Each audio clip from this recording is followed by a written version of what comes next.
How we doing? I hope you're doing good. We're gonna do something a little bit different tonight. Um, First off, I hope you're doing well. I hope you're having a resilient day. So we at the local gym, there's a deadlifting competition that's coming about in 16 weeks. We have from today, there's 16 weeks for this competition. It's just deadlifting, it's nothing sanctioned, it's just a friendly meet at the gym, and I want to take part.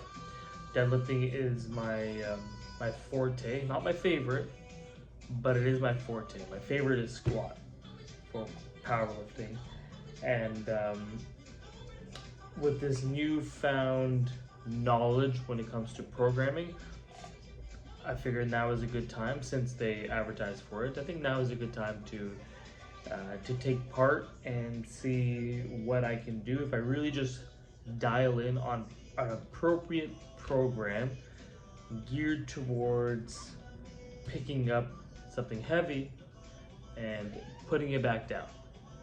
That's the idea. So I'm having a nice evening, a Saturday evening with my fiance, just listening to some music, eating this thing that I've made. It's can't really see too much, but it's a Mediterranean flatbread, and I got the inspiration when we were at the grocery store and we saw a frozen flatbread, and I looked at the macros. Terrible macros: 30 grams of protein and 780 calories. A lot of it coming from the carbs. I think it was 110 grams of carbs and about 26 grams of fat. So not much fat, but a lot of carbs. Looked at the main ingredients of it, which is the flatbread, roast red peppers, feta cheese, mozzarella, and olives with chicken as well. Obviously, being a frozen dinner, it's not gonna have a lot of chicken. But I figured, you know what? I have a flatbread at home. I have some leftover chicken, roasted red peppers. I have olives. I have feta cheese. I had everything except for just regular mozzarella. So I grabbed some mozzarella cheese and put it all together, and there you go. Ooh. Drizzled with a little bit of I know it's leftovers, but or what I'm eating left. Drizzled with some olive oil infused with rosemary oil, or rosemary, and yeah, so it's good. I love it. Great. 86 grams of protein, because I used about 6 ounces of mixed chicken, both dark and white meat, and about 55 grams of cheese, a handful of feta, topped with spinach as well, so we got some micronutrients in there.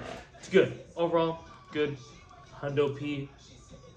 It's better to, even though it's more calories, I'll be straight, it is more calories purely because there is almost triple the amount of, about triple the amount of protein. So,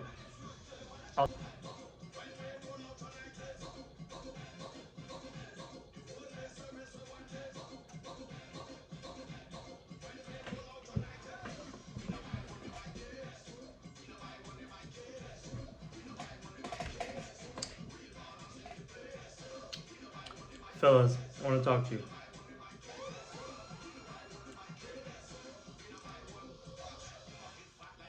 I make a lot of comparisons or crossovers, cross references, correlation between cheat meals and cheating. A lot. Something I don't understand, and I mentioned this a little bit in my Instagram page. Follow me at EveryDay. Boom! Oh, you can't even see it. EveryDay, without the Y, the first Y. Anyways, so I made a comparison regarding cheat meals, and I think what a lot of men struggle with is they need to do something different. We all go through this type of the struggle to excite things up, whatever the case is. And when we're trying to eat the same thing over and over again, we have a hard time sticking to it because it gets boring. But it only gets boring because you do the exact same meal. Same ingredients, same preparation. Yeah. But there are many ways that you could skin a cat. This is a French skin a cat. Yeah, skin a cat or skin a frog, something like that. It's a French saying. That's the translation. I don't know what it is in French, but you could stick to something that's beneficial for you in the long run if you do different things with it. You use different ingredients. You prepare it differently. Those are the two main things that you can do, and you could stick to a lifestyle, a program, a meal, a lifestyle. I said lifestyle already. But anything that you're doing, you can stick to it if you make it more enjoyable. In other words, if you put time and effort into said thing, you're able to enjoy it, and you don't have to resort to compromising on your program. If you're trying to lose weight, you're trying to build muscle, you're trying to have a healthier relationship, you don't need to compromise it if you put more effort into it. Okay, if you put more effort into it, you can optimize it to your benefits. You can read between the lines, and you're smart. I know you are. You wouldn't be here watching this if you're not smart and wanting to be better. So anyways, what I don't understand is on a Friday night, on a Saturday night, you may choose to do something with your buddies, to choose something to do with even by yourself. By yourself is good, this is necessary, but when you have a partner, a wife, a fiance, a girlfriend, what you are signing up for essentially is continuous life with that individual until death. It's not, here and there and sometimes and, maybes and whatnot. It's from now until death. Assuming we're on the same page here. If we're not on the same page, then, this doesn't apply to you. But if you're with a partner, you expect to be there with them forever and do things with them forever and never and ever. There's no running away. You can't do that. So you need to do what you can to make those hours, those times as beneficial for the two of you. As I'm rambling on, I'm not trying to make this into a whole rant. It'll be for other videos to come. But all I'm saying is that you have a Friday, you have a Saturday night, there are things that you can do with your significant other to strengthen that bond. Spending the time, listening to similar music, learning about each other's music or hobbies or interests, anything you do. No matter how far into the relationship that you are, there's always things to learn, new things to develop or strengthen. I digress. Back to what I'm doing here.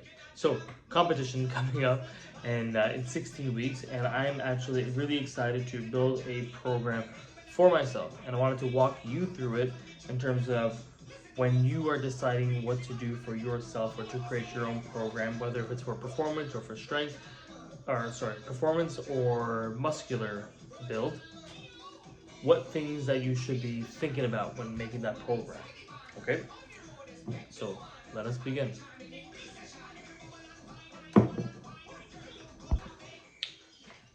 So I kind of made my little rough outline of the program that I will be running starting Sunday, tomorrow, if I get the chance. But so what I'm going to be doing is I'm going to be doing a 5 days a week program. What's better is for you to understand what the priorities are. So kind of working backwards, priorities, and how to make those priorities, how to make them an actual priority.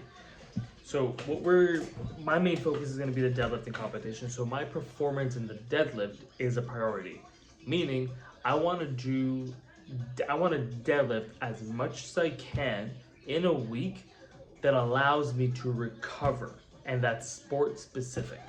Those are the two key things: recovery and specificity. If, for instance, let's be extreme, because the more extreme we can be, the better results we're gonna get. So let's say you have 16 weeks to deadlift 600 pounds, or you're gonna die, or you're put on execution. What would any logical person do? Think about it. I'm gonna give you 2 seconds to think about it. Okay, time's up.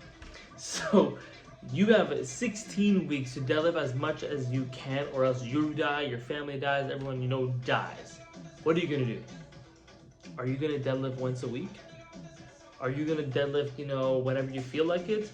No, you're gonna deadlift as frequently as you can, because you want to see where you're at. You want to test yourself. You need to know that, okay, am I strong yet? Am I strong yet? That's the panic way of thinking about it, but that's the idea. You want to deadlift as frequently as you can, instinctively. But we know, because we're smart, because we think critically, we take the time to not be so reactive with the situation, because we don't have TikTok brain, right? None of that. So we need to factor in recovery and fatigue. Fatigue is a thing that holds us back from recovery and holds us back from performing to the best of our ability. So we also have to think about life, because we're not just in a prison just deadlifting. So I gotta factor that in. So I assume that 2 days a week is a decent way for me to deadlift to start, at least. Maybe I work into 3 times a week, possibly, because again, we don't have to worry about squat fatigue or bench fatigue like a typical powerlifting competition. We are just deadlifting. I only care about deadlifting and some minor muscular stuff that we'll get into afterwards. But for the most part, we want to deadlift as frequently as we can while having enough recovery. I'm deciding that 2 times a week is enough for me to deadlift the amount of reps that I want to deadlift. I don't want to start right away into heavy maximal lifting because my body isn't ready for that. Okay? I'm not going to just jump into doing 1 rep maxes, because technique needs to be there, and it's not going to be there without the practice. If I go start heavy lifting, technique is going to be off. We need the practice first. So 2 times a week is decent. It's enough for me to start lighter with more repetitions, let's say 4 reps, and then the second time we're going to do is going to be 2 reps. We'll start with the 4 reps for the beginning of the week, and the end of the week we'll do 2 reps, and then we're going to work that for 8 weeks. The second 8 weeks, the last 8 weeks, closer to the competition, instead of the 4 and 2 reps, we'll do 2 and 1 rep, getting closer and closer to the specificity of the competition. Because again, the heavier the weight's going to be, it's going to be taxing on the body. The lighter, it won't be as taxing, so we'll have that further away from the competition. So we're going to do the 4 reps on the Sunday, and then on the Thursday we're going to do 2 reps. In between that time, I'm going to be working on my other lagging areas, such as musculature. So Sunday is going to be lower body, focusing on deadlift. Monday is going to be upper body, simple, straightforward. Right now, my body has been reacting fairly well with 2 times a week, an upper push, pull, and then another upper push, pull. So we're going to maintain that. Monday is going to be upper horizontal push, pull with an accessory of shoulders. So that it gives me with chest and shoulders on that day, and then back. On Tuesday now, we're going to hit back calves and glutes, because that is another lagging area that I have. So I'm going to be focusing on that. It's going to be calf, glutes, and arms. Now I'm actually going to have an arm day specific for biceps and triceps. Just because I want to work on those. Whereas the Monday upper is going to be compound movements. It's going to be compound push, so it's going to work chest and triceps. and then a compound pull, which is going to be a little bit of biceps and a lot of back. Good.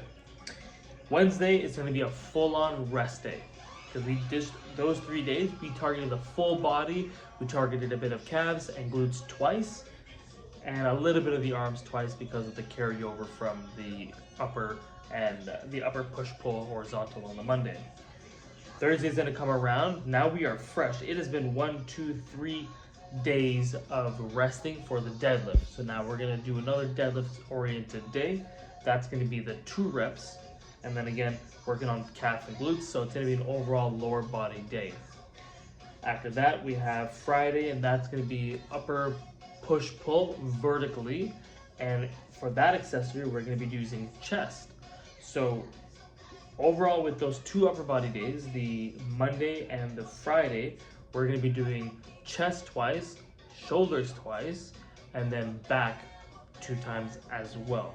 This, so far, those upper body days have been very beneficial. I'm recovering well every single week. I'm able to add a little bit extra weight, and I'm recovering, like I said, well.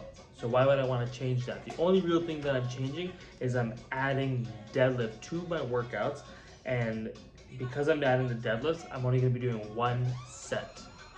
1 set to give myself recovery that's appropriate, so that every single week I can hit deadlift. I can practice the technique, because the technique is the main thing that it's been some time since I'm doing it. I'm going to be doing with a different barbell and all of that. It's specific to my sport. So, I know I kind of zoomed in through everything there, but it's fairly straightforward. Right over here, right up here, for the next minute or so, I'm going to show you exactly what it's going to look like, what the program looks like. So Sunday, it's going to be lower body, focusing on deadlift. Monday is going to be the upper body, focusing on horizontal push-pull. Tuesday, it's going to be those small areas again, glutes and calves. Those are my weak points, so I'm going to focus on that again. Because I'm doing it multiple times a week, I'm doing those 3 times a week, I'm only going to be doing 1 set of each. But 1 set of each at maximum load and effort will provide some good stimulus for growth. So Tuesday is going to be technically a full body day, calf, glutes, and arms. Wednesday, rest.